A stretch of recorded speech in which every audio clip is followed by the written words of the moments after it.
Здравейте! Поредното хитово предложение от Google вече е факт, а този път софтуерният гигант се е спрял на LG при създаването на хардуера за смартфона си LG Nexus 4. Той носи цялата класа и блясък на Nexus продуктите. Изработката е както винаги изчистена и солидна, за разлика от първото поколение Nexus смартфони, където имахме матова пластмаса, сега тя е заменена от значително по-лъскав гръб на устройството. Единствената обичайна забележка в случая е, че той е буквално магнит за пръстови отпечатъци, иначе определено смартфонът изглежда доста по-красиво и стилно. В долната част до известна степен усещането за елегантна цялост на смартфона се нарушава от двата малки винта до USB конектора. Все пак това са до голяма степен и пренебрежими факти и зависят най-вече от конкретната ви нагласа към тях. Имайте ги все пак предвид, ако са от значение при избора ви на подходящ умен телефон. Смартфонът притежава 4,7 инчов дисплей, който би трябвало да покрие изискванията и на най-сериозните ценители. Това е не просто IPS, а IPS плюс технология, използвана при матрицата. Точното определение на цветовете е изумително красиви. Широки ъгли на виждане, наситени и ярки цветове, а гъстотата на пикселите е 320 на инч, с което Nexus 4 буквално диша във врата на iPhone 5. Резолюцията е 1280 по 768 пиксела, което го поставя в графата на HD дисплеите, а този път форматът е леко изменен. Това прави устройството и малко по-широко спрямо предшественика му, но и някак по-функционално за работа само с един пръст, което не е чак толкова срещано явление сред смартфоните с над 4-инчов екран.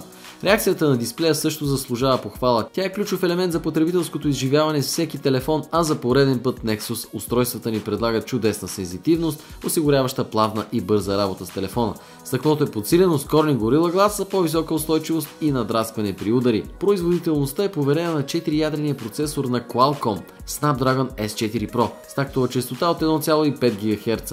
Тестовете ни го поставят на завидни челни позиции в класацията ни за производителност на смартфоните. Вероятно е излишно да казваме, че Nexus 4 е подготвен да се справя с всякакво софтуерно натоварване, от интензивно браузване и висококачествена мултимедия до забавление с 3D игри и приложения от всякакъв тип. Процесорът може да отстъпва в някои бенчмарк тестове на iPhone 5, но пък видеото Adreno 320 категорично е най-доброто, което сме тествали до момента. Плавната и безпроблемна работа на хардуера няма как да остане незабелязана. Разбира се, от Google са се погрижили всичко да изглежда не само красиво, но и да функционира максимално оптимално. Устройството предлага 2 ГБ оперативна памет, която да задоволи капризите и на онези потребители, които обикновено претоварват устройствата си с броя стартирани приложения. 8 или 16 ГБ пък може да бъде вградената флаш памет, за съжаление не е наличен слот за microSD карта памет. Nexus 4 има и две камери, едната на гърба и една на лицевата му страна.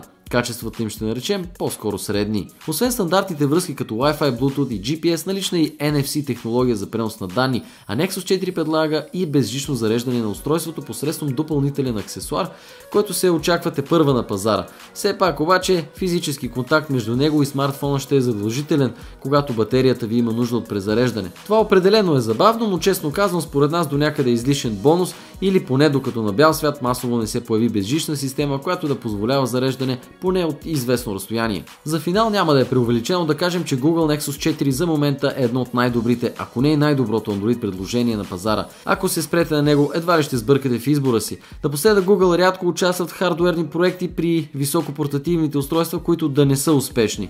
Когато говорим за Google, винаги трябва да имаме предвид техните акценти: солидна изработка, висока производителност, красив и чувствителен дисплей. Това категорично LG Nexus 4 може да ни гарантира.